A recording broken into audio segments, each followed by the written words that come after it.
வணக்கம் அவர்களே. கொக்கி குமார் உயிரிழந்திருப்பதாக சொல்லப்படுகிறது. எங்களுக்கு நேரடியாக அவர தெரியாவிட்டாலும், TikTokல மிக பிரபலமான ஒரு நபர் அப்படின்றது, இன்றைக்கு சமூக வலைதளங்கள பிரட்டினாலே அவர பற்றி பல அறிவிப்புகள், அதாவது அவருடைய அந்த ஆத்ம சாந்திக்கு பிரார்த்திக்கின்ற அறிவிப்புகள், அல்லது அவருடைய உயிரிழந்த சம்பந்தப்பட்ட எக்கச்சக்கமான மக்கள் கருத்துக்கள் தெரிவித்துக் கொண்டிருக்கைக தான், அட இப்படிப்பட்ட ஒரு நபர் வாழ்ந்திருக்கிறார்.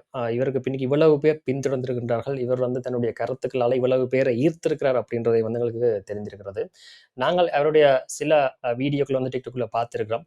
அவர் முகத்த மாஸ்க் போட்டபடி கிட்டத்தட்ட எங்கள மாதிரி தான்.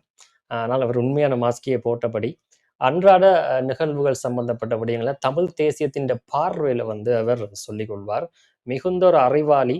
அ பல விடயங்கள பலருக்கு தெரியாத பல விடயங்கள கோர்த்து, அத தன்னுடைய ஒரு தொனியில சொல்றதுல ஒரு கைதேர்ந்தவர் அப்படின்னு தான் சொல்லிக் கொள்ளணும்.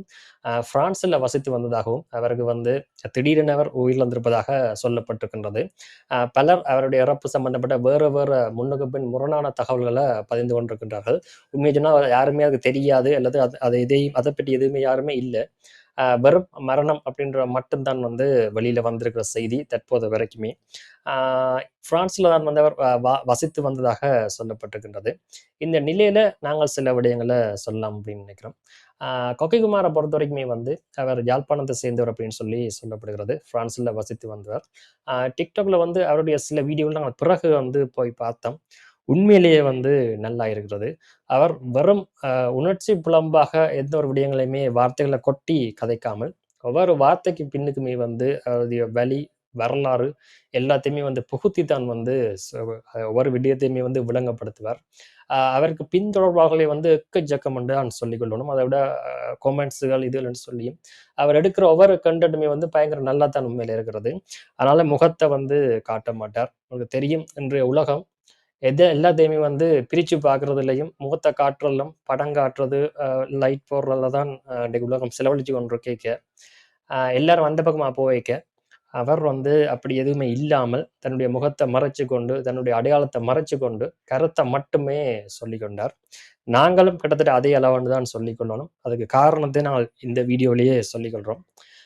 எப்பவுமே நாங்களோ இல்ல வேற யாக்களோ, எங்கள பொறுத்தவரைக்கும் நாங்கள் எப்படி எதிர்பார்க்கிறோம்னு சொன்னா மக்கள்ட்ட, நாங்க சொல்ற கருத்த மட்டும் நீங்க பார்த்தா சரி. அந்த கருத்துக்கு நீங்க உங்களுடைய கருத்த சொன்னா காணும். எங்கட மூக்கு எப்படி இருக்கு, காது எப்படி இருக்குன்றதெல்லாம் உங்களுக்கு தேவையே இல்ல. காரணம், நாங்க அதெல்லாம் காட்டிக்கொண்டு கதைக்கு என்ன நடக்குன்னு சொல்லி சொன்னா, ஆ நீங்கள் மூக்கையும் காதையும் தான் பார்ப்பீர்கள். அந்த கருத்த எடுத்துக்கொள்ள மாட்டீர்கள். எல்லாரையும் சொல்லல. ஆனா அந்த மாரி நடக்கும். அப்ப இங்க எதுவுமே இல்லாமல் ஒரு அடையாளத்த நீக்கிக் கொண்டு ஒரு விடயத்த நாங்கள் தெளிவுபடுத்திக்கு அல்லது சமூகத்துக்கு சொல்லிக்க, அங்க கருத்து மட்டும் தான் போகுது. அந்த கருத்துக்குரிய முக்கியத்துவம் மட்டும் தான் தெரியுது. காரணம் நாங்க எங்க அடையாளத்த மறைக்கிறதே, அந்த கருத்த மட்டும் அந்த கருத்த தான் அந்த கருத்துல நிண்டு அந்த கருத்த பரப்புறதுக்குரிய ஒரு விஷயமா தான் பார்க்கிறோம். கேட்கிறவங்க அந்த கருத்து மட்டும் விளங்கினா காணும் அப்படின்றது தான் எங்களுடைய எதிர்பார்ப்பு. கிட்டத்தட்ட கடவுள் கூட அந்த மாரி தான் இருக்கிறான்னு கூட சொல்லிக்கொள்ளலாம். சில தத்துவங்கள், விடயங்கள்ல கூட அந்த மாரி சொல்வார்கள். கடவுள் இருந்தார் என்றால், இந்த அளவுக்கு அவருக்கு முக்கியத்துவமே உலகத்தில இருந்திருக்காது அப்படின்னு சொல்லி. அதாவது கடவுள் கண்ணுக்கு தெரிஞ்சா. காரணம் என்னன்னா, கடவுள் கண்ணுக்கு தெரிஞ்சிருந்தாலே எல்லாம் நோண்டி தான் பார்த்திருப்பாங்க.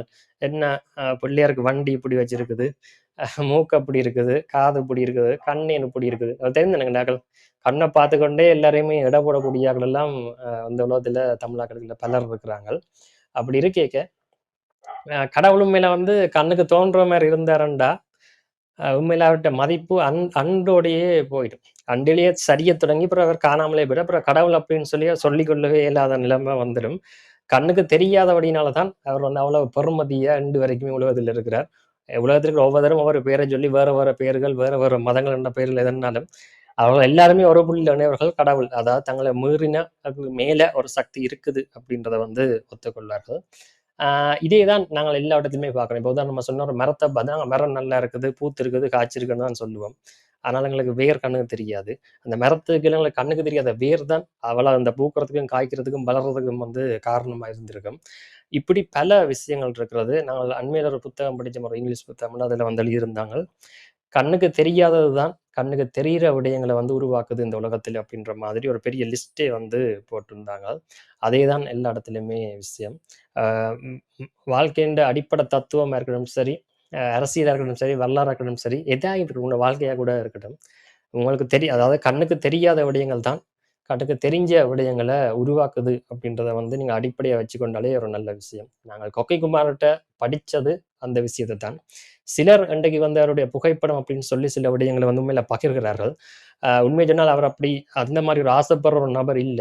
அவர் அவர் தன்னுடைய அடையாளத்த மறைத்து கொக்கை குமார் அப்படின்ற ஒரு அடையாளத்தோட மட்டும் தான் வந்து வெளியுறவுக்கு வந்தவர்.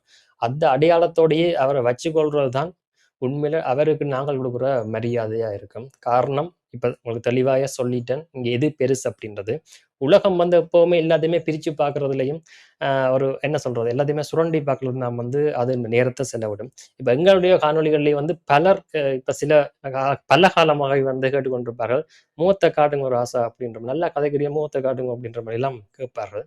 எங்களுக்கு நாங்கள் அந்த தத்துவத்துல சரியா அடிப்படையா இருக்கிறபடினால, நாங்கள் அத ஒரு நாளுமே காட்டப் போறது இல்ல.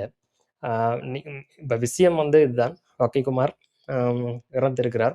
அவருக்கு வந்து அவருடைய ஆத்மா சாந்தி அடையறதுக்கு பிரார்த்திக்கிறோம். நீங்களும் பிரார்த்தியுங்க.